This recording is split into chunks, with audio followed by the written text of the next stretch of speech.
ক'বলৈ গ'লে একোৱেই পোৱা নাই লিখা পঢ়া কৰি কিনে একো পোৱা নাই এতিয়া যাৰ কাৰণে আমি এনেকুৱা টমটম চলাব লগা হৈছে ৰিক্সাখন চলাই খাওঁ এইখন ধৰিলে 15,000 20,000 টকা এনেকৈ ফাইন লৈ লয় এটা চাইড যিহেতুকে আমাৰ বৃহৎ ক্ষতি এটা কৰিছে মোৰ মানে মোৰ বিবেকেদি মই কৈছোঁ মানে ক্ষতিটো হৈছে যিটো আমাৰ আপোনাৰ মোৰ মাজত যিটো ভাতৃত্ববোধ যিটো মানে আপোনাৰ মোৰ মাজত যিটো মহব্বত যিটো বুজাবুজিটো মিলাপ্ৰীতি যিটো এই বস্তুটো মানে নোহোৱা কৰিছে মানে হিমন্ত বিশ্ব শৰ্মা চৰকাৰখনক এগৰাকী ই ৰিক্সা চলোৱা মহিলাই কিমান নম্বৰ দিলে আপোনালোকৰো হয়তো শুনি আচৰিত খাব কিয় এনেকৈ এই মহিলাগৰাকীয়ে হিমন্ত মামা চৰকাৰখনৰ কথা এনেকৈ ক'লে এই কথাখিনি যদি আপুনি শুনে তেতিয়াহ'লে আপোনাও হৃদয় চুই যাব এনেকুৱা কিছুমান কথা এই মহিলাগৰাকীয়ে কৈছে তেওঁ নিজে এগৰাকী ই ৰিক্সা চলায় এগৰাকী মাইকী মানুহ হৈ ই ৰিক্সা চলায় কিন্তু তেওঁ এই চৰকাৰখনৰ কথা কিয় এনেকৈ ক'লে তেওঁ 10ৰ ভিতৰত কিমান নম্বৰ দিলে আপোনালোকেও শুনি আচৰিত খাব এজন সাংবাদিকে হিমন্ত বিশ্ব শৰ্মা চৰকাৰখনৰ কথা সুধোতে এই মহিলাগৰাকীয়ে বৰ বেয়াকৈ ক'লে আপোনালোকে এই ভিডিঅ'টো সম্পূৰ্ণকৈ চাব তেতিয়া গোটেই কথাখিনি গম পাব এই মহিলাগৰাকী আচলতে খুব কিহৰ ওপৰত ইমান খং হিমন্ত বিশ্ব শৰ্মা চৰকাৰখনৰ ওপৰত কিয় আপোনালোকে ভিডিঅ'টো সম্পূৰ্ণকৈ চাওক কাৰণে এই ভিডিঅ'টো আগবঢ়াইছোঁ আপোনালোকে গোটেই ভিডিঅ'টো সম্পূৰ্ণকৈ চাব বুলি আশা কৰিলোঁ হিমন্ত বিশ্ব শৰ্মা নেতৃত্বাধীন চৰকাৰৰ 3টা বছৰ আৰু এই 3টা বছৰ অতিক্ৰম কৰিলে হিমন্ত বিশ্ব শৰ্মা নেতৃত্বাধীন বিজেপি মিত্ৰজোঁটৰ চৰকাৰে এই চৰকাৰখনৰ ৰিপৰ্ট কাৰ্ড আজি আমি লোৱাৰ চেষ্টা কৰিম জনতা জনাৰ্দনৰ পৰা জনতা জনাৰ্দনে এই চৰকাৰৰ সন্দৰ্ভত কিমান নম্বৰ দিয়ে কিমান তেওঁলোকৰ এই যিবোৰ আঁচনি হওক বা বিভিন্ন ধৰণৰ যি কাৰ্যপন্থা তেওঁলোকৰ সেই সন্দৰ্ভতনো কি কয় জনতা জনাৰ্দনে আমি তাৰ ৰিপৰ্ট লোৱাৰ চেষ্টা কৰিম তেন্তে আহক আৰম্ভ কৰোঁ আমাৰ এক বিশেষ প্ৰতিবেদন হিমন্ত বিশ্ব শৰ্মা চৰকাৰৰ 3টা বছৰ 3টা বছৰত আপুনি এই চৰকাৰখনক কি ক'ব বিচাৰিব কিমান ভাল কিমান বেয়া কিমান সফল হৈছে কিমান বিফল হৈছে কিমান কি পাইছে আপুনি কিমান পোৱা নাই এতিয়া ক'বলৈ গ'লে বহুত কথা আছে এতিয়া ইমানতো সময় হাতত নাই মানে আমি ক'বলৈ গ'লে একোৱেই পোৱা নাই লিখা পঢ়া কৰি কিনে একো পোৱা নাই এতিয়া যাৰ কাৰণে আমি এনেকুৱা টমটম চলাব লগা হৈছে তাৰপিছত ধৰক কিমান কি দুখীয়া মানুহবিলাক চৰকাৰৰ বহুত সহায় পায় আমি সেইখিনি পোৱা নাই একোৱেই পোৱা নাই একোৱেই পোৱা নাই আমাক আজিলৈকে সোধাও নাই যে কেনেকুৱা কি বা দেখাটো পায় আজিকালি নিউজত আহে কিমান আহে আমাক এইবিলাক একো হেৰি কৰা নাই আঁচনি দিব লাখপতি বাইদেউ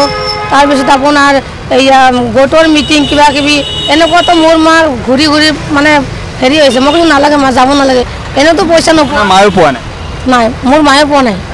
কোনেও পোৱা আপুনি এপ্লাই কৰে নাই সেইটো কাৰণে মই সেইবিলাক ছাপৰ্টে কৰা নাই মানে যোৱাই নাই মই এইফালে আৰু এটা কথা আপোনাক সুধিব বিচাৰিছোঁ যে 1ৰ পৰা 10ৰ ভিতৰত এই চৰকাৰখনক আপুনি কিমান নম্বৰ দিব মই ক'বলৈ গ'লে 0 দিম এতিয়া 0 দিম কিয় মানে মোৰ ভাল নালাগে মোৰ এনেকুৱা ইমান মানে এইবিলাক চাই কিনে চাওকচোন মানে এনে ভাল নলগা হৈছে আৰু চাবচোন মই ই ৰিক্সাখন চলাই খাওঁ এইখন ধৰিলে 15,000 20,000 টকা এনেকৈ ফাইন লৈ লয় MVI সেইটোতো বেয়া লাগে না আমিতো ইমানটো ক'ত পাম কওক যিহেতু আমি কৈছোঁৱে যে জনতা জনাৰ্দনে তাৰ ৰিপৰ্ট কাৰ্ড দিব আমি এগৰাকী জ্যেষ্ঠ লোক পাইছোঁ তেওঁৰ পৰা আমি মন্তব্য লোৱাৰ চেষ্টা কৰিম হিমন্ত বিশ্ব শৰ্মা নেতৃত্বাধীন চৰকাৰৰ 3টা বছৰ 3টা বছৰত আপুনি কি ক'ব বিচাৰিব এই চৰকাৰখনৰ বিষয়ে কি পাইছে কেনেধৰণৰ কি পাইছে হিমন্ত বিশ্ব চৰকাৰৰ দিনত আগৰ সকলো চৰকাৰৰ অভিলেখ ভংগ কৰি উন্নতিত আগবাঢ়িছে আপুনি ৰাস্তা ঘাটে চাওক বা আমাৰ জনসাধাৰণক যে আঁচনি আনি সহায় সাহায্য কৰিছে বা যেনেকুৱা ধৰণৰ কথা দিছে কথা ৰাখিছে বা চাকৰি বাকৰি এইবিলাক যিখিনি দিছে টকা পইচা খৰচ নোহোৱাকৈ ৰাইজ যথেষ্ট সন্তুষ্ট হৈছে মই ভাবোঁ এইবেলিও চৰকাৰ হিমন্ত বিশ্বৰে হ'ব অহা বিধানসভাত আৰু আমাৰ যিটো লোকসভা ইলেকশ্যন এই লোকসভা ইলেকশ্যনটোতো বিজেপি চৰকাৰ হ'বই কাৰণ ধৰক মানুহে প্ৰগতি চাব আজি ল'ৰা ছোৱালীয়ে পঢ়ি যদি টকা পইচা দি চাকৰি ল'ব লাগে তেতিয়াতো আৰু ৰাইজ সেই চৰকাৰৰ লগত নাথাকে যেহেতুকে টকা পইচা নোহোৱাকৈ চাকৰি বাকৰি হৈছে গতিকে ৰাইজে সেইখিনিও চাব বা ৰাস্তা ঘাটখিনিও চাব হয় বস্তু বাহিনীৰ দাম অলপ বাঢ়িছে কথা পাইছে কি নাই পোৱা বিভিন্ন স্তৰৰ আমি লোকৰ সৈতে কথা পাতি আছোঁ এগৰাকী অটো ৰিক্সা চালক আছে আমি তেওঁৰ সৈতে কথা পতাৰ চেষ্টা কৰিম আপোনাৰ নামটো জনাৰ চেষ্টা কৰিছোঁ কি নাম নৌছেৰ আলী নৌছেৰ আলী আপুনি কিমান বছৰ ধৰি অটো চলাই আছে মই 87ৰ পৰা অটো চলাই আছোঁ 87ৰ পৰা অকণমান ওলাই আহিলে ভাল হয় অকণমান আমি কথা পতাৰ চেষ্টা কৰিম আপোনাৰ সৈতে হিমন্ত বিশ্ব শৰ্মা নেতৃত্বাধীন চৰকাৰৰ 3টা বছৰ এই 3টা বছৰত আপোনালোকে হিমন্ত বিশ্ব শৰ্মা চৰকাৰৰ কেনেকুৱা ধৰণৰ কি উন্নতি দেখিছে আৰু কি উন্নতি দেখা নাই বা কি হোৱাটো বিচাৰে আপোনালোকে আৰু কি হ'ব এইটো হিমন্ত বিশ্ব শৰ্মা মানে কংগ্ৰেছৰ পৰা বিজেপিত আহিল যিয়ে নহওক তেওঁক মই এটা ফালেদি উপযুক্ত চিফ মিনিষ্টাৰ বুলিয়ে ক'ব এতিয়া আনফালেদি মানে এটা ছাইড যিহেতুকে আমাৰ বৃহৎ ক্ষতি এটা কৰিছে মোৰ বিবেকেদি মই কৈছোঁ তাৰমানে ক্ষতিটো হৈছে যিটো আমাৰ আপোনাৰ মোৰ মাজত যিটো ভাতৃত্ববোধ যিটো মানে আপোনাৰ মোৰ মাজত যিটো মহব্বত যিটো বুজাবুজিটো মিলাপ্ৰীতি যিটো এই বস্তুটো মানে নোহোৱা কৰি দিছে মোৰ এটা বিবেকেদি সদায় কৈ থাকে মোৰ এইটো বিৰাট দুখ মোৰ এইটোত বিৰাট আঘাত মোৰ এইটো কাৰণে আমি একেই মানুহ একেই জেগাতে জন্ম লৈছোঁ একেই হাৱা পানী আমি চব চলি আছোঁ তেজ মাংস চব একেই কিন্তু ইয়াতে হিন্দু মুছলমান বুলি কয় যিটো মানে মানুহৰ মাজত ফাট মেলাই দিছে এক চাইডে বহুত মানুহ আছে জ্ঞানী মানুহ তেওঁলোকে তেখেতসকলে বুজি পায় এই বস্তুটো একচেপ্ট কৰে নাই তেখেতসকলে মানি লোৱা নাই আৰু ভালো পোৱা নাই আৰু ধৰক এক শ্ৰেণীৰ মানুহ আছে সাধাৰণভাৱে তেওঁলোকে সিমান এটা ফিল কৰিব নোৱাৰে বস্তুটো এই বস্তুটো মানে পটককৈ মানে সেই বস্তুটোত মানে সিহঁতে হেৰি হৈ যায় মানি লয় আৰু ভাবি লয় যে হয় হিন্দু মুছলমান বুলি এটা মানে এটা নেগলিজেঞ্চি এটা ভাৱ যে এই বস্তুটো মই মানে মাজত ফিল কৰোঁ মই নিজে হয়তো সেইটো আপুনি ভাবে যে মুখ্যমন্ত্ৰীৰ কাৰণে হৈছে বুলি ভাবে নেকি আপুনি মুখ্যমন্ত্ৰী বিজেপি পাৰ্টিৰ পৰাই মানে এইটো মানে ইংগিত দিছে কিন্তু মুখ্যমন্ত্ৰীৰ মুখেদি ওলাইছে কথাবিলাক শুনা পাইছোঁ নেপিছত শুনা পাওঁ বা বিজেপিৰ আৰু যিবিলাক হেৰি আছে নেতা আছে মিনিষ্টাৰ আছে তেখেতসকলৰ মুখেদিও কেতিয়াবা শুনা পাওঁ ধৰক কিছুমান ভাল কি দেখিছে ভালটো কৰিছে যেনিবা আমাৰ হেৰি কৰিছে আমাৰ ৰাস্তা ঘাটৰ মানে হেৰিবিলাক উন্নয়ন কৰিছে ফ্লাইঅভাৰবিলাক বনাইছে আমাৰ হয়তো ফ্লাইঅভাৰবিলাক যেতিয়া হৈ যাব তেতিয়া যান জঁটটো কমি যাব এইটো এটা ভাল দেখিছোঁ মই আৰু এটা দেখিছোঁ ধৰক অন্যায়ৰ বিৰুদ্ধে যিটো ষ্টেপ লৈছে সিহঁতে যেনিবা যেনিবা আপোনাৰ কেলেংকাৰী কৰা মানুহবিলাকৰ ওপৰত যিবিলাক ষ্টেপ লৈছে এতিয়া ঠিকেই লৈছে কেলেংকাৰী হ'ব নালাগে কেলেংকাৰী মুক্ত হ'ব লাগে চব মানুহ নিকা হ'ব লাগে চব মানুহ মানে শুদ্ধ চিন্তা কৰি ভাল কাম কৰি নিজে কৰ্ম কৰি খোৱাৰ উপযোগিতা কৰিব লাগে আৰু এটা মই দেখিছোঁ এটা মাইনাছ পইণ্ট এটা দেখিছোঁ এই যিবিলাক আঁচনি দিছে আঁচনিটো মই ভাবাৰ আঁচনিৰ পক্ষত মই নহয় এইকাৰণে নহয় আঁচনি দিছে ফ্ৰী চাউল দিছে বিভিন্ন ধৰণৰ আঁচনি দিছে আৰু ইফালে বস্তুৰ দামবিলাক বঢ়াই দিছে এইবিলাক ক'ৰবাত মেকআপ দিছে মেকআপ আমাৰ টকাই আপোনাক দিছে মোক দিছে গতিকে মেকআপ দিছে আপোনাৰ পকেটৰ পৰা টকা নি বস্তুৰ দাম বঢ়াই দি এক চাইডে আঁচনি দিছে ফ্ৰী কৰি দিছে আৰু ফ্ৰী চাউল দিয়াৰ ফলত মানুহৰ কি হৈছে মানুহ এই কামবিলাক এৰি দিছে কিছু কাম এৰি দিছে খেতি বাতি কৰিব এৰি দিছে মানুহক মানে ফ্ৰী আঁচনি দিব নালাগে মোৰ মতে ফ্ৰী আঁচনি একদম মুঠেই হ'ব নালাগে মানুহক কৰ্মজীৱী কৰি দিব লাগে মানুহক কামৰ লাইন কৰি দিব লাগে কাম কৰ দেশৰ উন্নতি হ'ব যিয়ে মানে খেতি বাতি কৰিব জানে সেইসকলক মানে উন্নত ধৰণৰ খেতি বাতি কৰাৰ কাৰণে সুবিধা কৰি দিব লাগে খেতি বাতি কৰাৰ লগতে যিবিলাক মানে জীৱ-জন্তুৰ মানে ধৰক পুহি ভাল পায় তেওঁলোকক ফাৰ্ম খুলি দিব লাগে কাম কৰি দিয়ে যিবিলাক স্কুল কলেজ আছে ইহঁতৰ শিক্ষা দীক্ষাৰ কাৰণে ভাল সুবিধা কৰি দিব লাগে তেওঁ ল'ৰা ছোৱালী জ্ঞানী হৈ আহিব কৰ্মজীৱী হ'ব চবেই কৰ্ম কৰি খাব পাৰে তাতে ফ্ৰী বস্তুৰ লোক লালচা কৰিব এতিয়া যদি মই আপোনাক সোধোঁ যে হিমন্ত বিশ্ব শৰ্মা চৰকাৰক 1ৰ পৰা কিমান নম্বৰ দিব এইটোতো তেওঁতো আচলতে এক চাইড ভাল কৰিছে এক চাইড বেয়াও কৰিছে সেই হিচাপে 1ৰ পৰা 10ৰ ভিতৰত কিমান নম্বৰ দিব আপুনি 3 নম্বৰ দিব বিচাৰোঁ আৰু 3 নম্বৰ 7 নম্বৰ মানে 7 নম্বৰ বাকী থাকিলে এইটো মোৰ ব্যক্তিগত কথা আৰু মানে পদবছৰ ব্যৱসায়ীসকলৰ সৈতে আমি এবাৰ কথা পতাৰ চেষ্টা কৰিম দাদা আপোনাৰ সৈতে অকণমান কথা পতাৰ চেষ্টা কৰিছোঁ আৰু লগতে আৰু এগৰাকী পদবছৰ ব্যৱসায়ী আছে আমি দুয়োগৰাকীকে আমাৰ এই প্ৰতিবেদনৰ অংশ হিচাপে লৈছোঁ আৰু আপোনাৰ পৰা অকণমান কথা পতাৰ চেষ্টা কৰিম অকণমান উঠি দিলে ভাল হয় হিমন্ত বিশ্ব শৰ্মা চৰকাৰৰ 3টা বছৰ এই 3টা বছৰ আপুনি এই চৰকাৰখনৰ প্ৰতি কি আছে মানে আপোনাৰ মনৰ ভিতৰত কি আছে সেয়া জনাৰ চেষ্টা কৰিছোঁ কি ক'ব বিচাৰিব হিমন্ত বিশ্ব শৰ্মা ছাৰে এতিয়া বৰ্তমান বহুত উন্নয়ন কৰিছে, ভাল কাম কৰিছে। এতিয়া মোৰ ডিষ্ট্ৰিক্ট ৰাস্তা ঘাট উন্নয়ন বহুত কিবা কিবি কৰিছে তেখেতে। অসমৰ হকে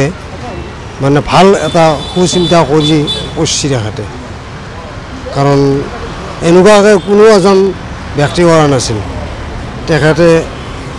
তেখেতক মই ধন্যবাদ দিছোঁ। যিবিলাক কাম কৰি আছে সেইবিলাক কামৰ কাৰণে মই তেখেতক অশেষ ধন্যবাদ দিছোঁ। আৰু এগৰাকী আছে, আমি তেওঁলোকৰ সৈতে কথা পাতিম, কিন্তু এগৰাকী আমি জ্যেষ্ঠ লোক পাইছোঁ, তেওঁলোকৰ সৈতেও আমি কথা পতাৰ চেষ্টা কৰিম। দাদা, অকণমান কথা পতাৰ চেষ্টা কৰিছোঁ। হিমন্ত বিশ্ব শৰ্মা চৰকাৰৰ 3টা বছৰ, এই 3টা বছৰত আপুনি এই চৰকাৰখনৰ প্ৰতি কেনেধৰণৰ এটা আপোনাৰ মনত ক্ষোভ আছে বা এনে কি আছে জনাৰ চেষ্টা কৰিম। ভাল ভাৱ আছে চৰকাৰৰ প্ৰতি বা ক্ষোভ আছে, সেয়া আমি জনাৰ চেষ্টা কৰি আছোঁ এই প্ৰতিবেদনৰ জৰিয়তে। গতিকে কি ক'ব বিচাৰিব? কি ক'ম আৰু, চবতো ঠিকেই আছে, ঠিকেই চলি আছে, চব বেয়াটো নহয়। হিমন্ত বিশ্ব শৰ্মা দেৱেতো ভালে কৰ্ম কৰি আছে, কৰ্ম কিন্তু বেয়া কৰা নাই। বৃদ্ধা পেঞ্চন, বিধৱা পেঞ্চন, তাৰপিছত তোমাৰ সেই কি কয় অৰুণোদয় চব দি আছে। কংগ্ৰেছ আমত এইবিলাক দিয়া নাই না, সেয়ে। কংগ্ৰেছৰ সময়ত পোৱা নাছিলে আপুনি? পোৱা নাই আমি। এতিয়া পাইছে আপুনি? সকলো আঁচনি পাইছে, লাভ কৰিছে? পাইছোঁ, চব আঁচনি পাইছোঁ। এতিয়া মোৰ সময় পূজা চলি আছে, ঠিক আছে। দাদা, আপোনাৰ সৈতে অকণমান কথা পতাৰ চেষ্টা কৰিম। হিমন্ত বিশ্ব শৰ্মা চৰকাৰৰ 3টা বছৰ আজি সম্পূৰ্ণ কৰিছে, গতিকে এই 3টা বছৰত আপুনি কি পাইছে, কি নাই পোৱা, আপোনাৰ মনৰ কথাখিনি কেনেকুৱা ধৰণৰ? মই এই 3টা বছৰৰ ভিতৰত আপোনাৰ মুখ্যমন্ত্ৰী ডাঙৰীয়াই যিখিনি উন্নয়নমূলক কাম আঁচনিত হাতত লৈ কাম কৰিছে, সেই কামখিনি কিন্তু অন্য চৰকাৰৰ তুলনাত বহুত উন্নতি কৰিছে। তেনেস্থলত আপোনাৰ মই কিবা পাওঁ নাপাওঁ বেলেগ কথা, কিন্তু ৰাইজৰ দেখা অনুপাতে বহুত কাম হৈছে, আৰু সেই অনুপাতে অহা কেইটা বছৰতো তেখেতে সেই পদক্ষেপত যাতে আগবাঢ়ি যাব, জনসাধাৰণক হাৰাশাস্তি নকৰে, দামে দৰে তেনেকৈ কৰিলে মই ভাল পাওঁ। ঠিক কয়, কিন্তু ময়ো পাইছোঁ টান। কিন্তু কথা হৈছে কিছুমান আঁচনি সাপেক্ষে আপোনাৰ যিখিনি দাম বঢ়াব লাগে সেইটো অট'মেটিক বাঢ়িবই, বা অন্য চৰকাৰৰ সেইখিনি আপত্তি দৰ্শায়। তেনেস্থলত মই কি ক'ম, মই এতিয়া ক'ব কৈছোঁ কি জাতি হিচাপে বা আপোনাৰ এটা নিৰ্দলীয় প্ৰাৰ্থী বুলি নধৰি নিজৰ চেষ্টাখিনি যাতে পূৰণ কৰিব পাৰে, সেইটো যাতে ভৱিষ্যত কোনো ক্ষতিগ্ৰস্ত নকৰে, তেনেকুৱা চৰকাৰ এখন লাগে বুলি মই দাবী কৰিছোঁ। এগৰাকী মহিলা পাইছোঁ, আমি তেওঁৰ পৰা অকণমান মন্তব্য লোৱাৰ চেষ্টা কৰিম। বাইদেউ, অকণমান ইফালে আহিব লাগে। আপোনাৰ কথা কওক, অকণমান বেছি সময় মই নলওঁ, 1 মিনিট সময় ল'ম আপোনাৰ পৰা। হিমন্ত বিশ্ব শৰ্মা চৰকাৰৰ 3টা বছৰ, এই 3টা বছৰে আপুনি কি পাইছে, কি নাই পোৱা, কেনেধৰণৰ আপোনাৰ মনৰ ভাৱ, সেয়া আমি জনাৰ চেষ্টা কৰিছোঁ। কি ক'ব বিচাৰিব 3টা বছৰ? মই এইটোকে ক'ম, বৰ্তমান এনে একো বিশেষ বেয়াও হোৱা নাই, ভালো হোৱা নাই, মিশ্ৰিত প্ৰভাৱেৰে সুন্দৰকৈ অসমখন চলি আছে। সেইটো কাৰণে মই তেওঁক মানে মুখ্যমন্ত্ৰী হিচাপে বিচাৰোঁ। গতিকে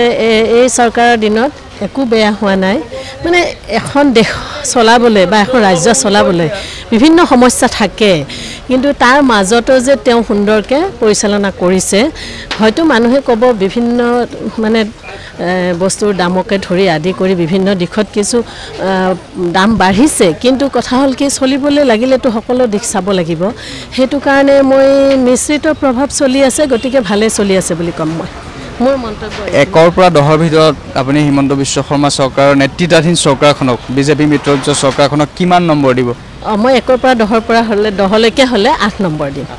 হয়। এটা কথা সুধিব বিচাৰিছোঁ, আৰু এটা কথা সুধিব বিচাৰিছোঁ, যিহেতু আপুনি মূল্য বৃদ্ধিৰ কথা কৈছে, দাম বৃদ্ধিৰ কথা কৈছে, বিভিন্ন যিবোৰ সামগ্ৰী আছে দাম বৃদ্ধি হৈছে বুলি আপুনি মানেনে?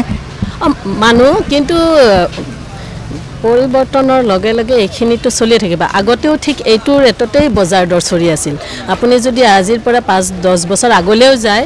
কিছু সময়ত বজাৰ দৰ এইটো ৰেটতে চলে, কিছু সময় কমি যায়। এনেকুৱা অসমত আমাৰ বিভিন্ন সমস্যাও আছে। এতিয়া বানপানী আহিব, তেতিয়া আকৌ দাম বাঢ়িব, সেইটো উপায় নাই আৰু তেনেকৈ ৰাজ্যখন চলিয়ে থাকিব লাগিব। কিন্তু আপুনি যদি গড় হিচাপে চাই, একো বিশেষ দৰ হোৱা নাই। আগতেও এনেকৈ সময়ে সময়ে মূল্য বৃদ্ধি হয়, আকৌ কমি যায়, আকৌ এনেকৈ চলি আছে। সেইটোৱে চলি যাব। কিন্তু কম হ'লেতো ভালেই, সাধাৰণ ৰাইজৰ কাৰণে উপকাৰ হয়। কিন্তু নিত্য ব্যৱহাৰ্য বস্তুখিনিত কিছু অলপ সিহঁতে কম হ'ব লাগে কাৰণ সকলো শ্ৰেণীৰ মানুহে উপভোগ কৰিব লাগে ন জীৱনটো উদযাপন কৰিব লাগে গতিকে তেওঁলোকৰ যথেষ্ট কষ্ট হয় সেইটো মই মানি লওঁ কিন্তু কথা হ'ল কি অলপ সেইখিনি বস্তুৰ প্ৰতি অলপ চৰকাৰে নজৰ দিয়াটো ভাল